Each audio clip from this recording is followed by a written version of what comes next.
ગુજરાતમાં કાળઝાળ ગરમીમાં સૌ ગુજરાતીઓ શેકાઈ રહ્યા છે। અસંખ્ય ગરમીને કારણે લૂ લાગવાના કેસોમાં ઘણો વધારો જોવા મળી રહ્યો છે। ત્યારે લૂ લાગવી કે પછી હીટ સ્ટ્રોક એટલે શું તે જાણીતા ડોક્ટર પાસેથી સમજીએ। નોર્મલ કન્ડિશનમાં આપણે જાણીએ છીએ કે આપણા શરીરનું તાપમાન એ શરીરની આંતરિક રચના દ્વારા કંટ્રોલમાં રહે છે। જ્યારે બહારનું તાપમાન વધે છે, હવામાનનું તાપમાન વધે છે, ત્યારે ઘણી વખત શરીરનું જે આંતરિક તાપમાન મેન્ટેન કરવાની જે સિસ્ટમ હોય છે એ ખોરવાઈ જાય છે। અને એ ખોરવાઈ જાય છે ત્યારે કોઈ પણ વ્યક્તિના શરીરની અંદરથી જ્યારે એ ટેમ્પરેચરનું પ્રમાણ બહુ જ વધી જાય છે ત્યારે એ વ્યક્તિને આપણે લૂ લાગી કહેવાય છે અથવા હીટ સ્ટ્રોક કહીએ છીએ।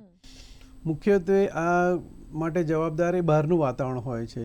જ્યારે કોઈ પણ વ્યક્તિ હોય છે, જ્યારે બહારના વધારે પડતા તાપમાનમાં એક્સપોઝ થાય છે, લાંબો ટાઈમ એને રહેવામાં આવે છે, ત્યારે શરીરની આપણી થર્મોરેગ્યુલેટરી સિસ્ટમ હોય છે એ ખોરવાઈ જાય, એનાથી તમારા શરીરનું ટેમ્પરેચર એકદમ વધી જાય અને આના કારણે જે સમસ્યા ઊભી થાય એને આપણે લૂ લાગવાનું કહીએ છીએ।